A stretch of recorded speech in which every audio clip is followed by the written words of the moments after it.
السلام عليكم ورحمة الله وبركاته. حياكم الله إخواني الكرام.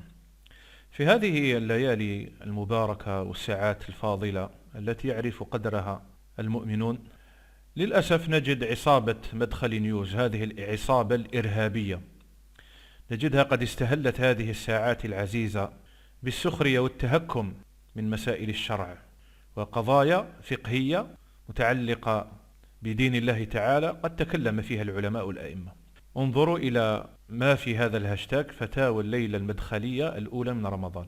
هم في الحقيقة نشروا عدة منشورات فيها السخرية والاستهزاء، وأردت أن أخذ نموذجا فقط من منشوراتهم لأطلع المشاهدين على سر من أسرار هؤلاء.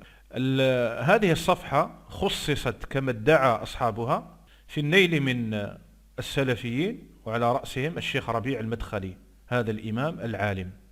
فعندما تقرأ مثل هذه المنشورات يخطر على بالك عند أول وهلة أن القائلين بهذه الأقوال التي يسخر منها هؤلاء هم على الأقل الشيخ ربيع أو أحد المشايخ العلماء أو الطلبة ممن يحترمون هذا الشيخ الإمام. لكن الحقيقة أن ما يفعله هؤلاء هو من الكيد بالمتابعين والقارئين.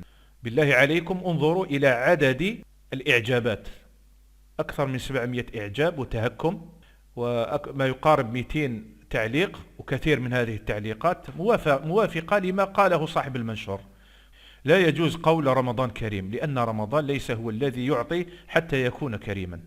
طيب، نفاجئ القارئ الغافل، وكما نقول احنا النية اللي تبع هؤلاء، بأن هذا الكلام ليس لا للشيخ ربيع ولا لأحد ممن يطعن فيهم هؤلاء ليل نهار، بل هو كلام للشيخ ابن عثيمين رحمه الله تعالى. الجزء 20 صفحة 93. السؤال أمامكم بارك الله فيكم. سئل رحمه الله عن قول القائل رمضان كريم، فأجاب فضيلته بقوله: حكم ذلك أن هذه الكلمة يعني رمضان كريم غير صحيحة، وإنما يقال رمضان مبارك وما أشبه ذلك، لأن رمضان ليس هو الذي يعطي حتى يكون كريما، وإنما الله تعالى هو الذي وضع فيه الفضل. طيب، الآن تبين أن هؤلاء يتقصدون الأئمة الكبار، وعلى رأسهم الشيخ بن عثيمين والألباني والشيخ ابن باز.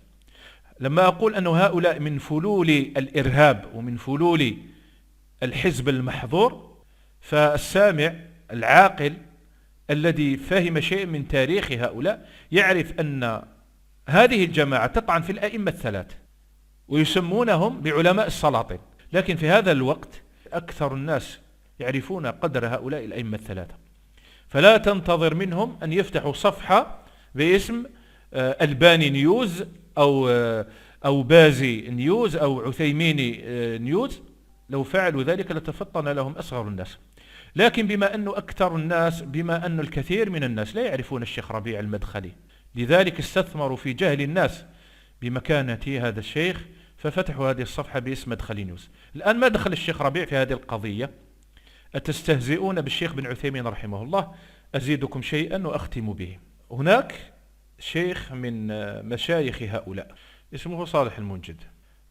هذا ما يقوله أصحاب مدخل نيوز عن هذا الرجل. محاكم التفتيش في السعودية تطالب بإعدام الشيخ محمد بن صالح المنجد تعزيرا. نشوفوا منشور آخر: شيوخ جرحهم المداخلة، منهم محمد صالح المنجد فك الله أسره. هم يحبوا هذه العبارة، فك الله أسره. الشاهد أن هذا محمد صالح المنجد هو من شيوخ هذه العصابة. طيب، إلى هنا الأمر طبيعي يعني. لنستمع الآن إلى هذا الشيخ ماذا يقول حول قول القائل رمضان كريم. طيب، يقول عبارة رمضان كريم يكثر تداولها، وهي جملة يعني خبرية. طيب، إذا كان يقصد الدعاء كأنه يدعو لغيره أن يكون رمضان شهر كرم وبركة عليه، وقد يقصد الخبر بما تفضل الله به في هذا الشهر. هو مبارك أكيد، رمضان مبارك في بركة، لكن إنه الشهر نفسه يعني إنه الشهر يعطي نفسه، لا، الكرم العطاء من الله، العطاء والبركة في الشهر بما جعل الله فيه من البركة. طيب، ماذا تقول هذه العصابة الإرهابية الآن؟ هل سيعتذر هؤلاء العصابة الإرهابية من شيخهم صالح المنجد؟ ثم هل سيعتذرون من الشيخ الإمام العثيمين رحمه الله؟ أعطيتكم نموذج فقط حتى لا أطيل، وإلا عندي أمثلة أخرى. وكل من سجل إعجابا أو تفاعل مع هذا المنشور، اترك الآن المتكلم، اترك مرابط، أو اترك الشيخ ربيع، اترك هذه الخصوبة التي وجدتها في نفسك.